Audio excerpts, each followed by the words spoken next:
दोपहर की कड़कड़ाती धूप में 22 साल का समर पसीने से तरबतर अपनी पुरानी हाथ गाड़ी साफ कर रहा है। तभी वहां उसकी माँ आती है। समर, रुक बेटा रुक। तू ये क्या कर रहा है? इस चिलचिलाती धूप में तू अकेले ये ठेला खींचेगा? क्यों अपने ऊपर इतनी बड़ी जिम्मेदारी ले रहा है? तेरी उम्र अभी पढ़ने की है, खेलने कूदने की है। माँ, अगर मैं ये जिम्मेदारी नहीं लूंगा तो कौन लेगा? आप ही बताओ। जब से पापा घर छोड़कर भागे हैं तब से घर की हालत देखी है आपने। किसी ना किसी को तो कमान संभालनी पड़ेगी ना। बेटा, तेरे पापा भगौड़े नहीं हैं। उनके हालात जो भी हो माँ, सच तो यही है कि वो नहीं है। अब उन्होंने भी तो जिंदगी भर इसी ठेले पर मैगी बेची थी ना, तो अब मैं भी यही करूंगा। उनकी तरह मैं भी गली गली घूमकर मैगी बेचूंगा। इसके अलावा हमारे पास कोई रास्ता भी तो नहीं बचा है। पर बेटा, ये काम इतना आसान नहीं है। और क्या करूं माँ? अगर दुकानदारों का कर्जा नहीं चुकाया तो ये आखिरी मकान भी बिक जाएगा हमारा। हम सड़क पर आ जाएंगे। रोज रोज नया काम ढूंढने कहाँ जाऊं? कोई मुझे नौकरी देने को तैयार नहीं है। और आपको तो वो खास चटपटी मैगी का बेसिक तरीका याद है ना? आप बस घर पर तैयारी कर दिया करो, बाकी बेचने का काम मैं खुद देख लूंगा। हमारे पास अब खोने के लिए कुछ नहीं बचा है। मुझे तो ये तक नहीं मालूम कि पापा जिंदा भी हैं या नहीं। ऐसा मत बोल, शुभ शुभ बोल बेटा। अगले दिन से कविता भारी मन से मैगी की शुरुआती तैयारी करके समर को देने लगी। समर पूरे जोश के साथ ठेला लेकर निकलता। शाम ढल चुकी थी। समर थका हारा बिना एक भी प्लेट बेचे वापस लौट रहा था। तभी रास्ते में माधव फूड कॉर्नर के बाहर खड़ी लड़कों की एक टोली उसे देखकर हंसने लगती है। अरे भाई, ओ समर, जरा देखना, माधव भाई के। अरे हाँ यार, शेर के सामने मेमना शिकार करने निकला है। भाई, जब बाजार में असली चटपटी मैगी मिल रही है तो तेरी ये उबली हुई घास जैसी मैगी कौन खाएगा? घर जा भाई, तेरे बस का नहीं है। समर पूरी तरह से टूट जाता है और जल्दी जल्दी वहाँ से ठेला लेकर जाने लगता है। लेकिन तभी उसका ध्यान भटकता है और ठेले का दायां पहिया रास्ते में पड़े एक बहुत बड़े नुकीले पत्थर से टकरा जाता है। ठेला पूरी तरह डगमगा जाता है और एक तरफ पलट जाता है। बर्तन और मैगी के पैकेट जमीन पर बिखर जाते हैं। तेरी की, पूरा ठेला तहस नहस हो गया। तभी उसकी नजर ठेले के नीचे बने गुप्त लकड़ी के बॉक्स पर पड़ती है, जिसका ताला झटके से टूट चुका है।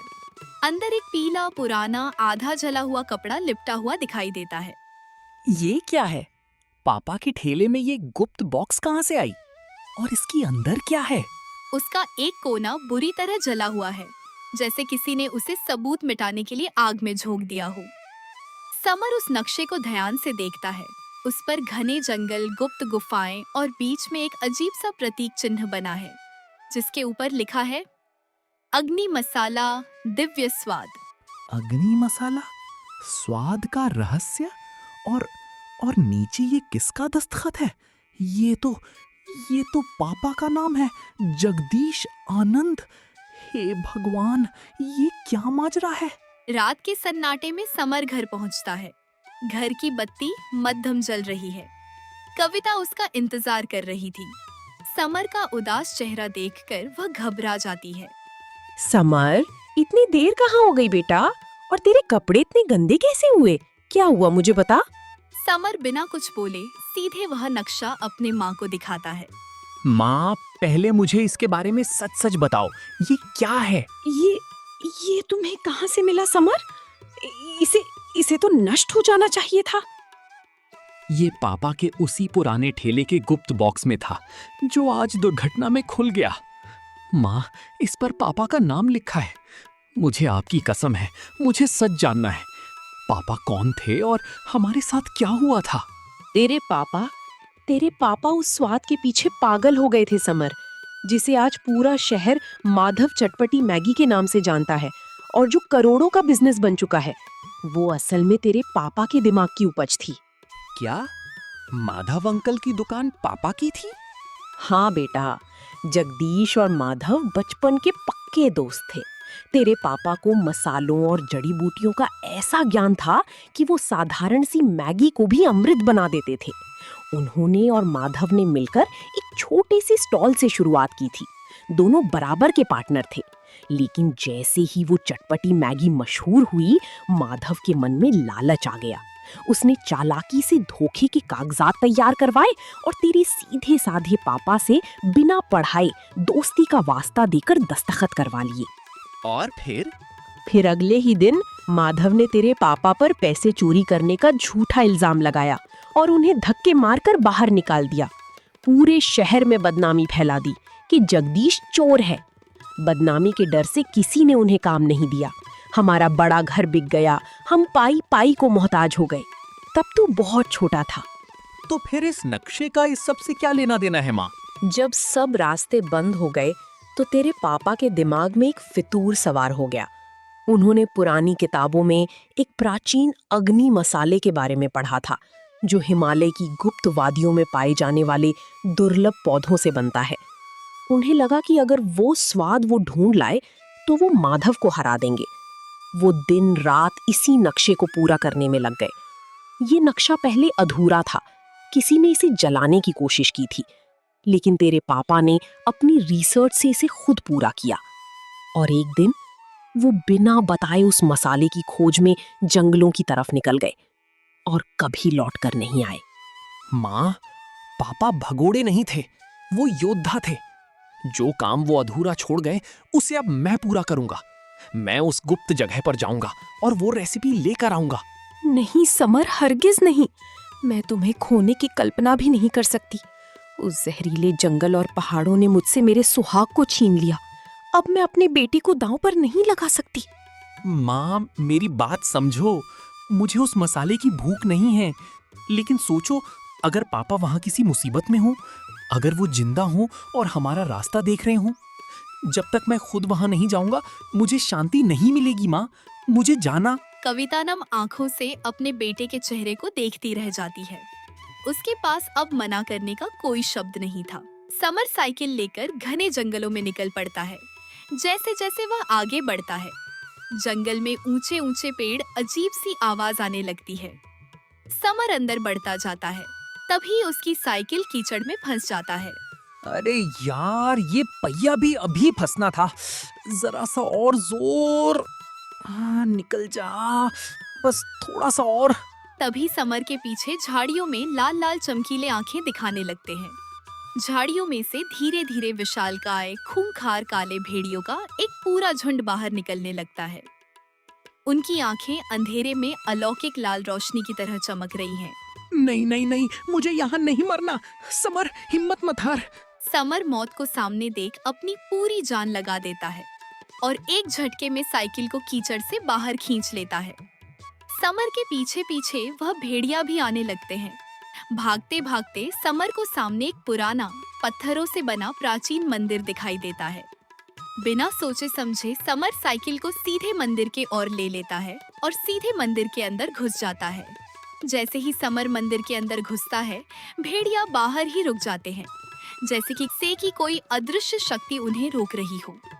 समर जैसे ही पीछे मुड़ता है, मंदिर के दीवारों पर बनी चित्र को देखता है। अरे, ये तो बिल्कुल वही चित्र हैं जो पापा के इस नक्शे पर बने हैं। इसका मतलब पापा भी इस रास्ते से गुजरे थे। मैं सही दिशा में हूँ। तभी अचानक बिना किसी हवा के झोंके के मंदिर के ठीक बीचों बीच रखा दीपक अपने आप तेज रोशनी के साथ जल उठता है।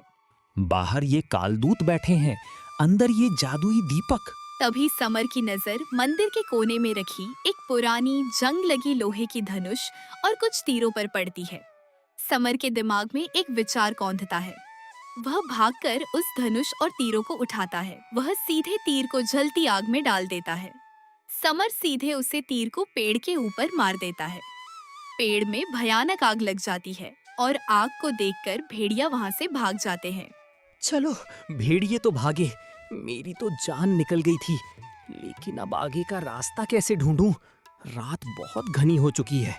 तभी एक और चमकदार होता है। आसमान में हजारों जुगनू रास्ता बताने लगते हैं। ये सब कैसे हो रहा है? क्या ये प्रकृति मुझे रास्ता दिखा रही है या पापा का आशीर्वाद? जो भी है, मुझे रुकना नहीं है। जुगनुओं की उस जादुई कतार के पीछे पीछे चलते हुए समर आखिरकार जंगल को पार कर लेता है। अब उसके सामने नीलगिरी की पहाड़ें थी।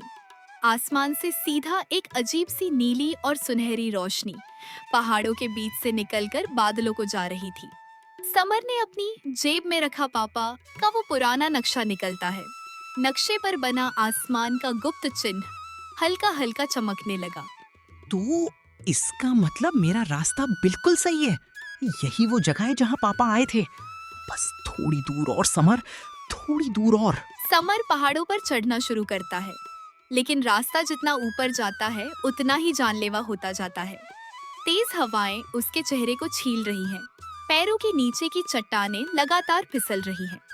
पूरी रात बीत जाती है, सुबह हो जाती है, लेकिन समर की मंजिल अभी भी दूर थी। थककर चूर हो चुका समर एक और कदम आगे बढ़ाता है, लेकिन तभी उसका पैर एक गीली चट्टान पर फिसलता है और वह सीधे गहरी खाई की तरफ गिरने लगता है कि तभी एक हाथ उसके हाथ को थाम लेती है। समर उस आदमी को देखकर चौंक जाता है। पापा, आप जिंदा हैं? मुझे मालूम था समर, मुझे पूरा भरोसा था कि मेरा बेटा अपनी माँ को दिया वादा निभाने यहाँ जरूर आएगा। जगदीश समर को पहाड़ों के बीच छिपी एक गुप्त प्राचीन गुफा के अंदर ले जाते हैं। गुफा के अंदर कदम रखते ही समर को जड़ी बूटियों और मसालों की एक ऐसी दिव्य और तीखी खुशबू आती है जो उसने अपनी पूरी जिंदगी में कभी नहीं सूंघी थी। गुफा के बीचों बीच मिट्टी के कई बड़े बर्तन रखे थे, जिनमें एक अनोखा चमकीला गाढ़ा तरल पदार्थ खौल रहा था। पापा, ये सुगंध, ये तो अद्भुत है। और वो जो बर्तन में चमक रहा है, कि वही प्राचीन अग्नि मसाला है जिसके पीछे आप अपना घर बार छोड़कर आ गए थे? नहीं समर, मैं भी इसी लालच में निकला था कि मुझे वो पौराणिक अग्नि मसाला मिल जाए जिससे मैं माधव को बर्बाद कर सकूं। लेकिन जो देवताओं का है उसे उन्हीं का रहने देना चाहिए।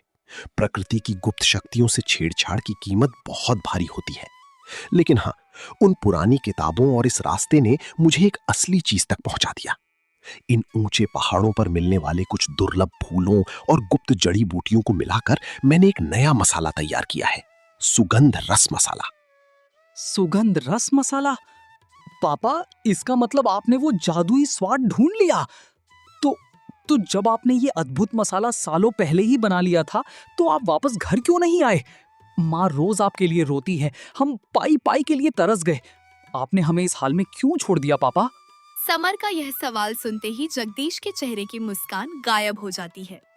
समर, मेरी बात बहुत ध्यान से सुन, समय बहुत कम है। ये शीशी ले और वापस शहर जाकर सीधे माधव को दे देना। क्या? माधव अंकल को, जिन्होंने हमें धोखा दिया, हमारे पेट पर लात मारी? मैं उन्हें ये जादुई मसाला क्यों दूं? हाँ, माधव को ही देना, लेकिन अकेले में नहीं, पूरे शहर और मीडिया के सामने देना और उससे कहना कि ये जगदीश ने भेजा है। और ये लो, एक पुरानी चमड़े की थैली समर को देते हुए, इसमें इस सुगंध रस मसाले को बनाने की पूरी विधि लिखी है। कौन सी जड़ी बूटी किस मात्रा में डालनी है, सब कुछ दर्ज है। अब ये सब तुम्हारा है समर। मेरा नहीं पापा, हमारा है। अब हम दोनों साथ में वापस चलेंगे। मैं अकेले नहीं जाऊंगा। आपको पता है, माँ आपको देखकर कितनी खुश होगी। हमारे सारे दुख खत्म हो जाएंगे। चलिए पापा, उठिए। मैं अब वापस नहीं जा सकता बेटा, मेरा सफर यहीं तक था। क्यों नहीं जा सकते? क्या आपको हमारी याद नहीं आती? समर, जिस दिन मैंने ये मसाला पहली बार बनाकर तैयार किया था, उस दिन मैं पागल हो गया था। मुझे लगा था कि मैं सब ठीक कर दूंगा, तुम्हारी माँ को उसका पुराना ऐशो आराम वापस ला कर दूंगा। मैं खुशी खुशी नीचे उतर ही रहा था कि तभी एक भयानक भूस्खलन हुआ। पूरा पहाड़ तेजी से ढहने लगा। मैंने बहुत भागने की कोशिश की समर, लेकिन कुदरत के आगे मैं हार गया। मैं उस मलबे से बाहर नहीं आ पाया। समर की सांसें अटक जाती हैं, उसका शरीर थरथराने लगता है।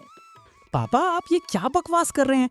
आप तो मेरे सामने खड़े हैं, मैंने आपका हाथ पकड़ा हुआ है। बेटा, शास्त्रों में लिखा है ना कि बाप का अंतिम संस्कार और उसकी आत्मा की मुक्ति का मार्ग उसका बेटा ही तय करता है। जब तक तुम इस नक्शे को ढूंढकर यहां तक नहीं आते, मेरी इस अधूरी इच्छा को मुक्ति कैसे मिलती? तुमने यहाँ आकर मेरा कर्ज और मेरी आत्मा का बोझ हल्का कर दिया समर। नहीं नहीं पापा, ऐसा मत कहिए। आप मेरे साथ चलेंगे। माँ माँ मर जाएगी आपके बिना। पापा। जगदीश धीरे धीरे हवा में विलीन हो जाता है। पापा, मुझे अकेला छोड़कर मत जाओ पापा। अगले दिन माधव की दुकान पर ग्राहकों की भारी भीड़ उमड़ी थी। समर दूर से साइकिल चलाते हुए आ रहा था। समर के भीतर का लड़का मर चुका था। समर माधव की दुकान पर आता है। अरे ओ समर, कल तो तेरा ठेला पलट गया था, आज फिर यहाँ आ गया अपनी उबली हुई घास बेचने। देख रहा है ना यहाँ कितनी भीड़ है। भाग यहाँ से, मेरे ग्राहकों का मूड मत खराब कर। मैं यहाँ अपनी मैगी बेचने नहीं आया हूँ माधव सिंह, मैं यहाँ एक कर्ज चुकाने आया हूँ। ये शीशी मेरे पापा जगदीश आनंद ने खास आपके लिए भेजी है। कौन जगदीश? मैं किसी जगदीश को नहीं जानता। सिक्योरिटी, बाहर निकालो इस पागल लड़के को यहां से। क्यों माधव अंकल, इतनी जल्दी भूल गए अपने उस जिगरी दोस्त को, जिसके दिमाग के दम पर आज आप इस आलीशान रेस्तरां के मालिक बने बैठे हैं, जिसके भरोसे का खून करके आपने करोड़ों का साम्राज्य खड़ा किया? डर गए क्या? जरा इसे सूंघ कर तो देखिए। माधव जैसे ही उस सुगंध को सूंघता है, मानो उसके मन का हर झूठ भाग जाता है और वह सच बोलने पर उतारू हो जाता है। ये तो वही खुशबू है। ये तो जगदीश का अग्नि स्वाद है। नहीं, ये नहीं हो सकता। वो तो मर चुका है, वो जंगलों में खो गया था। हाँ, वो जंगलों में खो गए थे क्योंकि आपने उन पर चोरी का झूठा इल्जाम लगाकर उन्हें रास्ते पर ला खड़ा किया था।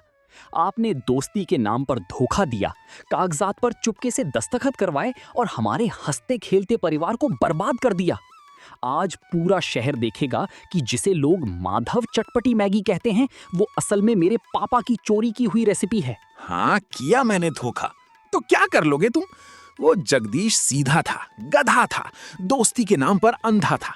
मैंने उसके भरोसे का फायदा उठाकर सारे कागजात अपने नाम करवा लिए और उसे चोर साबित कर दिया। आज ये दुकान, ये नाम, ये पैसा सब मेरा है। तुम्हारे पास क्या सबूत है? उखाड़ लो जो उखाड़ना है। तभी वहां पर खड़े लोग गुस्सा हो जाते हैं। छी, तुम जैसे धोखेबाज के हाथ की मैगी हम सालों से खा रहे थे। धिक्कार है तुम पर। भाइयों, इस जालसाज की दुकान को अभी बंद करो। इसने एक ईमानदार इंसान की जिंदगी बर्बाद कर दी। तोड़ दो इसका ये झूठा बोर्ड। सभी ग्रामवासी मिलकर माधव फूड कॉर्नर का बड़ा बोर्ड उखाड़कर फेंक देते हैं। अगले दिन समर के दुकान पर भारी भीड़ लगी है। समर अपने ठेले पर चटपटी मैगी बना रहा है और लोग बड़े चाव से खा रहे हैं।